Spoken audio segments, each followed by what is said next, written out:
Hi, thanks for clicking on this video. I have been doing some work on Atlanta and the economy there. And whenever you're talking about the economy of Atlanta, there's always one thing that sticks out, and that's how busy the airport is. Some of you may know Atlanta is actually the busiest airport in the entire world, which doesn't seem to make all that much sense. And when you start to think about Atlanta's size as a city, as an economy, is really just not that big, at least compared to, the New Yorks and the Los Angeleses of the world and Paris. And I mean, you're talking about the whole world here. So why is Atlanta so busy? Well, I know a little bit about that from my old profession in the airline industry, and I thought I would just do a short video taking you through some of the reasons.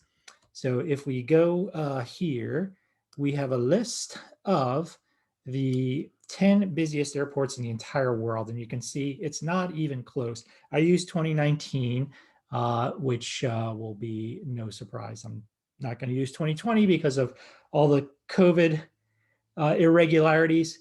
But 2019 is a good place to look, and you can see that even compared to Beijing, it's really not that close. 111 million passengers passed through Atlanta Airport that year, and it was a growing airport. It grew 3%, which is not bad. It's faster than what the economy grew that year. I think the economy grew something like 2%. The U.S. economy. Why is Beijing shrinking? Why is Dubai shrinking? I'll leave it to my friends at Airline Weekly to explain that one, but that's has to do with new airports and this and that in Beijing's case anyway. Different story there. Okay, so let's just look at the U.S. alone, and there you even have a wider gap between Atlanta and the number two, which is Los Angeles. So still, we've got this mystery. Why is Atlanta so busy?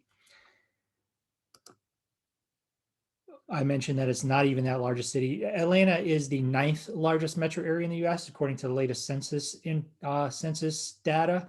I mean, of course, New York is the biggest city in the United States, urban area in the United States, followed by LA, followed by Chicago. Then you start getting into the Dallas's, Houston, Philadelphia, Washington area, and Atlanta is kind of below all those. It's also not a particularly big tourist attraction. One interesting thing about the Atlanta airport even is despite how busy it is, there's really not that many international airlines that fly there. Certainly not nearly as many compared to New York or in LA.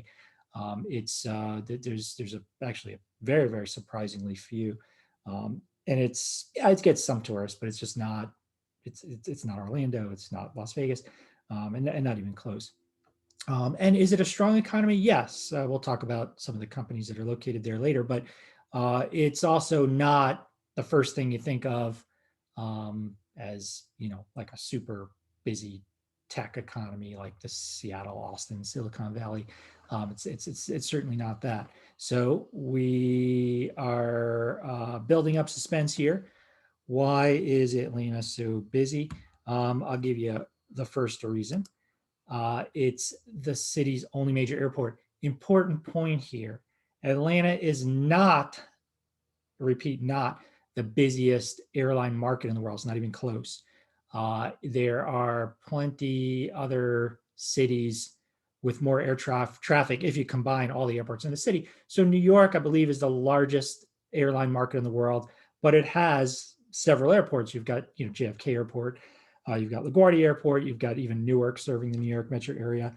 Got some smaller airports on the outskirts as well. Los Angeles area has 5 airports. So Atlanta really just has one airport with scheduled service. So that is a big reason. It's all concentrated in there. And that's actually an advantage for the airlines that use it, particularly, we'll talk about Delta in a moment, but it does help an airline to have all the traffic concentrated in one facility. Makes connecting flows easier, things like that. So that's a very important reason. I don't want to overstate the fact that others are bigger. Having 111 million passengers per year, whatever that number was, that does rank pretty high. I'm not saying it's a small market, but just keep in mind it's not the largest. Even when you start going abroad, cities like Paris and Beijing and Shanghai, they all have more traffic overall than Atlanta does as a city. It is home to Delta, and Delta is, by some measures anyway, the largest and most profitable airline. Not in terms of operating margins, which is a good way to measure profitability, but certainly in terms of raw net profits in 2019 and in earlier years. Delta is just kind of the gold standard when it comes to successful airlines, which is an amazing story. I won't give a shameless plug to my book, but I did write a book on this topic with my co-author Seth Kaplan. History of Delta. And one thing that you'll learn very quickly is that Delta was in terrible shape in the mid 2000s. In fact, they were bankrupt, and then they had a remarkable turnaround, which was very important for the city of Atlanta because it is so important to the economy there, because they're so large, because they're so successful, because they've been able to grow internationally as well. They've been able to add a lot of new service, generate a lot of new traffic. So there you go, reason number two of why Atlanta is so busy. Number three, it is a lowish cost airport and it's very well designed. So by low cost, I mean Delta really doesn't pay that much for every passenger that it enplanes compared to, say, an airline flying to Chicago O'Hare, New York JFK. Those tend to be much more expensive airports. So it does when an airline like Delta is thinking, should we add a new flight from Atlanta, or should we add one from Salt Lake City, or should we add one from one of our other hubs? That factor, that cost factor, does come into the equation. So Delta might say to itself, yeah, we can we're going to make money on this route because we don't have to pay as much in airport costs. Now, again, don't want to overstress that. I mean, airport costs are just a relatively small part of an airline's overall cost when considering a route, but helpful, very helpful.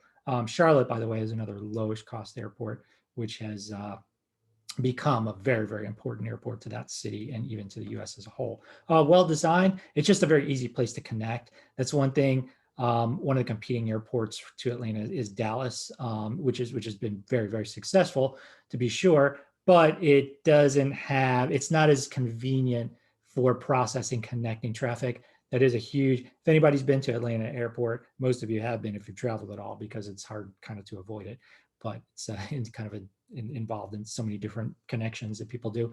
And it's very easy to connect. You can travel from concourse to concourse on a simple train. Everything's kind of lined up very conveniently. So that's another reason.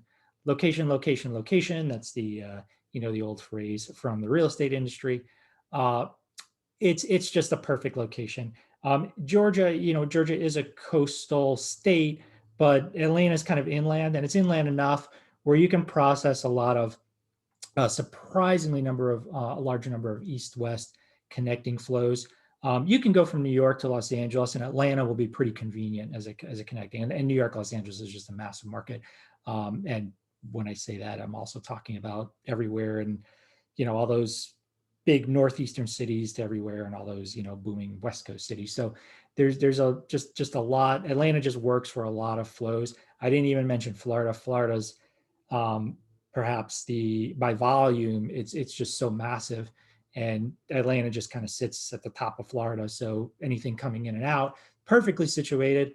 So that just in terms of generating passenger volumes, being that gateway into and out of Florida is so helpful. Charlotte, is interesting, is in the same situation, sitting atop of Florida, but very, very helpful. Excellent. If you need to go to Europe from many parts of the U.S. And think of places where there's a lot of population. I mean, it's true you might not go from, Wyoming to Atlanta to Paris, but there's not so many people living in Wyoming. But if you want to go from Texas to Paris, Atlanta is a great connection. If you want to go from Southern California to Paris, Atlanta works very well. Even it's not that crazy to do, backtrack from the Northeast, New York, Philadelphia, Boston, down to Atlanta, over to Europe. It's really not that inconvenient. So it just captures all of these flows. Last one there is U.S. Latin America. If you're going down to whether it be Mexico or Brazil from New York, Atlanta's just perfect. there's only one thing it's not good at, and that's Asia. It's just not really. If you're going to go from New York or Chicago or Los Angeles, Asia, you're not going to use Atlanta. You're either going to go over the Pacific or you're going to go over the North Pole. So Delta has a couple of non-stops that they offer to wherever Tokyo. They were doing China. I don't know what they do right at this moment, but um, that was always kind of slow to develop. I should also add that while we talk about international, we're talking mostly about Europe and Latin America and East Asia. That's where those are the biggest markets. But Delta has done a great job of also cultivating Atlanta traffic to Africa, even to India. So there's that as well. It's not as large, but it works very nice for that too. Reason number 5, it is home to many large corporations beyond just Delta. There are a few, probably the 4 biggest ones: Coca-Cola, CNN, Home Depot, UPS, but there are others too. Equifax and trying to think of some others. There's a few. If you can Google a list, and you'll see a very large list, which is not always the case. We did an Econ Weekly. I was writing one on Denver recently, if any of you've caught that. And Denver is a place that has a lot of aviation advantages too, but doesn't really have that many large corporations headquartered there. So that's kind of a unique about Atlanta. And you can imagine how much Coca-Cola travels every year. Just that contract that they have with Delta must be very, very, very large. CNN as well. I mean, just all the journalists that they have, and there's just it's very helpful to an airport to have so many corporations, large corporations and important corporations located in that home city. All right, there's also, this is kind of a unique aspect of the geography of the U.S. South. There are a lot of kind of isolated small cities in the South. I'm thinking of the Fayetteville, North Carolina, Jackson, Mississippi. There's all these little places that really don't have have airports with a lot of nonstop service themselves. So if you want to get from Jackson to pretty much anywhere, I mean, I used to live in a place called Starkville, Mississippi. It's the Golden Triangle area of Mississippi, and it had a big university there. It even had a big Airbus factory there. There's stuff going on there, and it was all you had at the time. This was going back, I don't know, mid 2000s. All you had is 3 flights a day to Atlanta. That's it. So it was Atlanta was the gateway out of the Golden Triangle, Mississippi, and that's the only way you're getting out. And that's the same thing with a lot of smaller cities in the South. Incidentally, the Rocky Mountain region has a lot of that too. So Denver, kind of same situation. Salt Lake, same situation. Charlotte, back in the Southeast. So that is the unique aspects of the Southern geography. I can't remember if it was which book I was reading. It might have been the Taylor Branch books about Martin Luther King Jr. But if you look at civil rights histories, some of the civil rights leaders actually have talked about